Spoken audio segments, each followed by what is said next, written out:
Olá, boa noite. Sou o professor Hernani e gostaria de conversar com você um pouco sobre a crise de 1929. Só um lembrete, né? Só um lembrete para poder ajudar vocês a estudar um pouquinho, o que você rever um pouquinho o que você já viu estudando no ensino médio, no ensino aí na escola, no cursinho, onde seja, né? Desculpe a bagunça aí, porque quarto de professor é escritório, cheio de livros, cheio de coisas esparramado para tudo quanto é lugar. Então não esquente com isso, tá? Então a crise, depois da Primeira Guerra Mundial, a economia norte-americana estava em pleno, durante a Primeira Guerra Mundial, a economia norte-americana estava em pleno vapor, né? Então as indústrias começaram a produzir bastante e exportando muito, principalmente para a Europa, onde concentrou-se as batalhas da Primeira Guerra Mundial e onde estava concentrado o poder econômico e o poder aquisitivo, né? Hoje isso já vem mudando, esse patamar já está mudando, mas naquela época, durante a década de 20 ou antes disso, né, durante a Primeira Guerra Mundial, que foi de 1914 até 1918, a situação era dessa forma. A Europa dominava o mundo, né? Os Estados Unidos começou a crescer justamente porque passou a fornecer os produtos aos países que estavam em guerra. Então as indústrias americanas cresceram muito, mas com o final da guerra, os países europeus começaram a os países europeus começaram a se reconstituir e pararam de exportar os produtos brasileiros. E com essa parada de exportação, os estoques nas indústrias americanas foram aumentando. Os americanos continuaram trabalhando, continuaram produzindo, não pararam de produzir, né? Não pararam de estocar o produto, já que os países estavam se reconstituindo e suas indústrias já estavam voltando. Então, os Estados Unidos passou a incentivar o consumismo, né? Um consumismo muito grande, o American Way of Life, o jeito americano de viver, né? O consumismo, o que é conhecido dos americanos até hoje do capitalismo, né? Consumir bastante. Mas os americanos em si e os outros países de acordos comerciais não conseguiam vencer esses produtos, né? Não conseguiam consumir todos esses produtos que estavam estocados. Eles estavam acostumados a ganhar muito dinheiro, a entrar muito dinheiro. Na época da Primeira Guerra Mundial, ou até antes da crise um pouco, a cada 10 produtos produzidos no mundo, industrializados no mundo, a cada 10 produtos, 5 eram americanos. Então o poder aquisitivo dos Estados Unidos aumentou muito e o governo passou, depois da Primeira Guerra Mundial, os Estados Unidos saiu como o país mais rico, né? O país praticamente ele concentrou 50% de toda a riqueza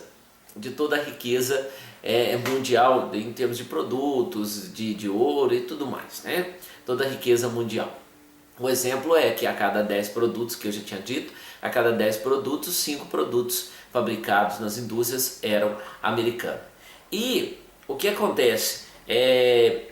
As indústrias vendo aquelas pessoas, os empresários, até os americanos que tinham muito dinheiro investido na bolsa principalmente na Bolsa de Valores de Nova York, eles começam a querer vender esses produtos. Então, alguns dias é uma correria muito grande de empresários e de pessoas querendo vender os seus papéis, querendo vender as suas ações que tinham na Bolsa de Valores de Nova York. Então eles tinham muita gente vendendo e quase ninguém comprando, ou praticamente ninguém comprando. Então esse preço foi caindo. Então pessoas que eram ricas, eram milionários de um dia, acordam, principalmente no dia 24 de outubro de 1929, que é a chamada Quinta-feira Negra, né? A Quinta-feira da Grande Depressão, a quebra da Bolsa de Valores, efetivamente. Muitas pessoas dormem no dia 23 ricas e acordam pobres no dia 24. Né? Isso também afetou o Brasil. De que forma que isso afetou o Brasil? Nosso principal produto de exportação nessa época era o café. Então, e o principal comprador do nosso café era os Estados Unidos. Então, com essa crise, os Estados Unidos para de comprar o café brasileiro. Então a única opção foi que o governo brasileiro encontrou foi de comprar, né, boa parte dessa produção do café brasileiro e queimar e jogar fora. Porque se eles dessem esse café aos pobres, aí o dinheiro não voltaria a circular e aumentar ainda mais o prejuízo desses grandes cafeicultores brasileiros, né?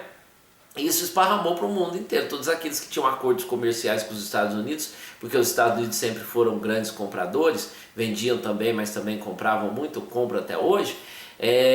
Essa crise espalhou para o mundo inteiro e foi uma grande crise, né? Uma crise que nós estudamos hoje, que você tem aí numa das principais crises da história mundial. E para resolver esse problema brasileiro, então, foi bom para o Brasil que acontecesse essa crise, porque teve um lado positivo e um negativo. O negativo é que muita gente ficou falido, muita gente perdeu dinheiro com o café. Mas o lado positivo é que deixou-se um pouco a questão do café e passou-se a investir na indústria brasileira. Então, praticamente a indústria brasileira começa pouco depois da crise de 1929, começa efetivamente a ter os investimentos de Vargas, indústrias estatais, né, começam a existir a partir de 1930, nós podemos falar. Por exemplo, lá nos outros países, na França e outros lugares, já tinha tido a Revolução Industrial, e o investimento industrial era maior. E no Brasil nós temos um atraso bem grande, né? Então, para resolver a situação nos Estados Unidos, lembrando que quem tinha dinheiro era o governo, quem perdeu o dinheiro foi os cidadãos, foram os empresários brasileiros, mas os empresários estadunidenses, americanos. Então, mas o dinheiro precisava circular, né? Então o governo, o Franklin Delano Roosevelt, né, tanto faz, o presidente, né, Roosevelt, ele tenta criar um plano chamado de New Deal, né, novo acordo, e começa a investir dinheiro dos cofres públicos em obras públicas, estradas, praças e aí pontes, e começa a construir, e o dinheiro retorna, volta a circular nos Estados Unidos. Então essa crise é uma preparação já para que os países se recuperem e que os Estados Unidos venha a ser a grande potência, a potência número 1, logo após a Segunda Guerra Mundial, que começa em 1939. Então, só relembrando, a crise de 1929 acontece logo após a Primeira Guerra Mundial, devido à grande produção, no excesso de produção dos Estados Unidos.